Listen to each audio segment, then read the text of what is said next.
boa tarde. Bem-vindo mais uma vez ao nosso programa atual. E hoje nós vamos falar de arquitetura. Nosso arquiteto Giovanni Carriello está de volta e vamos falar sobre pisos. Não é isso, Giovanni? Boa tarde. Bem-vindo mais uma vez aqui ao Toda Manhã. Obrigado, é sempre um prazer.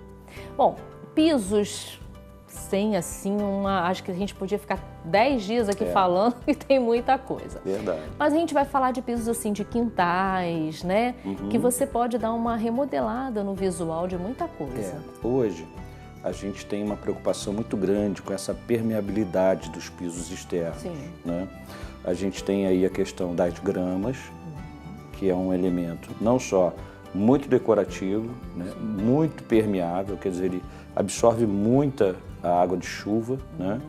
E cria uma relação com a natureza muito maior. Sem dúvida. Né? Então a grama é uma das primeiras indicações. Existem várias formas de aplicação da grama ou de qualquer outra vegetação, mas a grama tem uma característica.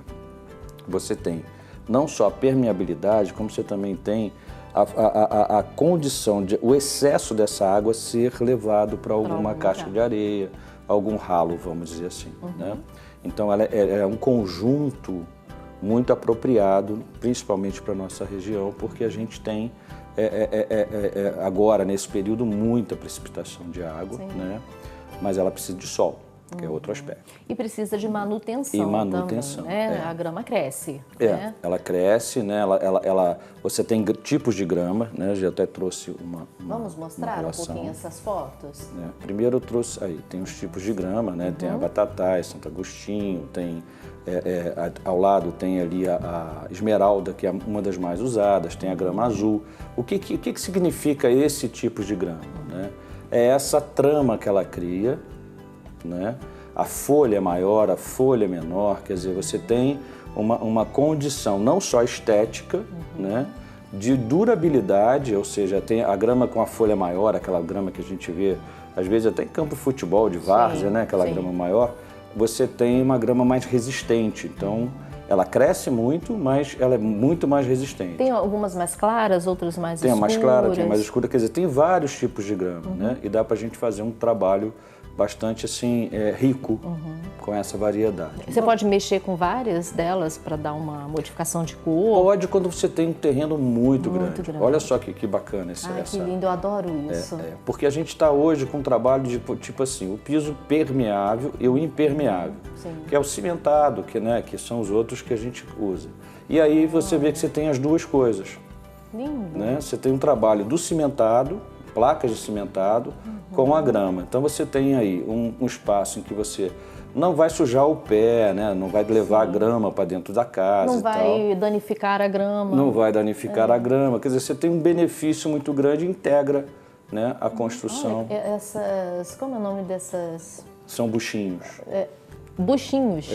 Aquele redondinho ali, são buchinhos. Que graça. É aquela que você vê em todas, elas são esculpidas.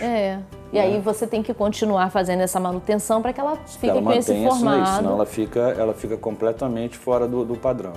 Aí você vê que usa madeira, cimentado mesmo, concreto, né, e a grama também. São elementos bastante interessantes. Você vê que você pode usar mais romântico, né, ou menos romântico, mais moderno. Sim. Você tem aí uma variedade muito grande de jardins. Dependendo do que você quiser dar o toque, né, no seu quintal.